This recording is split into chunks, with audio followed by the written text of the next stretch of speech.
Diqqat! O'zbekiston pensionerlari 1-mayga tayyor turing, pensiyalar oshiriladi. Assalomu alaykum hurmatli tomoshabinlar. O'zbekiston va jahonda sodir bo'layotgan eng so'nggi va dolzarb xabarlarni o'tkazib yubormaslik uchun hozirroq like tugmachasini bosib qo'yishni unutmang. Like bosganlar video oxirida 15 ming so'm egasi bo'lasiz.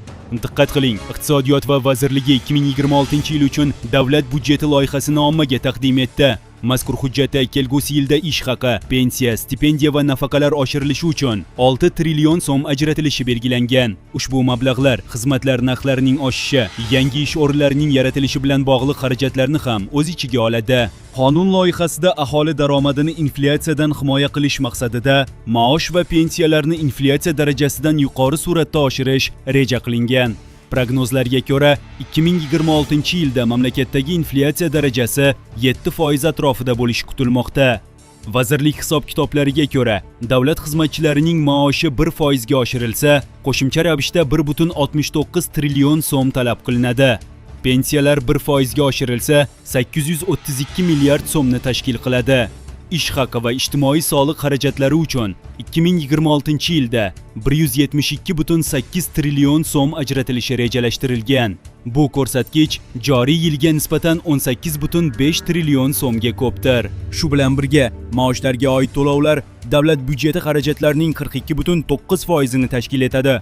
Kelgusi yilda stipendiyalar uchun 2,2 trillion so'm, pensiyalar uchun 86 trillion so'm, nafaqalar uchun esa 14 trillion so'mdan ortiq mablag'lar yo'naltiriladi. Avvalgi fiskal strategiyada ham maosh va pensiyalarning kamida 6-7% ga oshirilishi ta'kidlangan edi. Umuman olganda, davlat ijtimoiy xarajatlarni oshirish orqali aholi daromadini qo'llab-quvvatlash izchil davom ettirilmoqda. O'zbekistondagi yoshi katta pensionerlar tezda ogoh bo'ling. O'zbekistonda pensiyani oshirib beradigan firibgarlar paydo bo'ldi.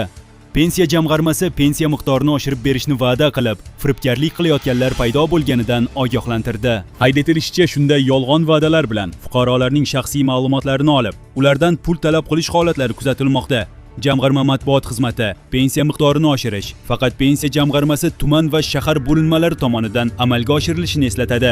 Unda fuqarolarda pensiyani qayta hisoblash uchun asoslar paydo bo'lganida faqat pensiya jamg'armasining tuman yoki shahar bo'limlariga murojaat qilishlari mumkinligi aytilgan. Pensiya jamg'armasining hech bir xodimi fuqarolarga ko'chada pensiya miqdorini oshirib berishni taklif qilmaydi. Begona shaxslarga pasport, plastik karta yoki shaxsiy ma'lumotlaringizni hech qachon taqdim qilmang.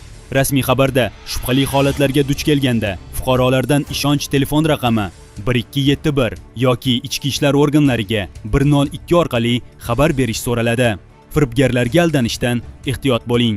O'zbekistonda ayni paytda yoshga doir eng kam pensiya miqdori oyiga 918 ming so'm, nogironlik pensiyalarining eng kam miqdori esa oyiga 1,112 ming so'mni tashkil qiladi.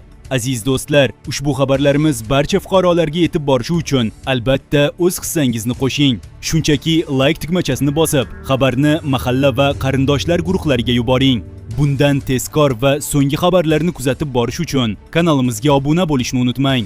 Like bosgan qo'llaringiz hech qachon dard ko'rmasin.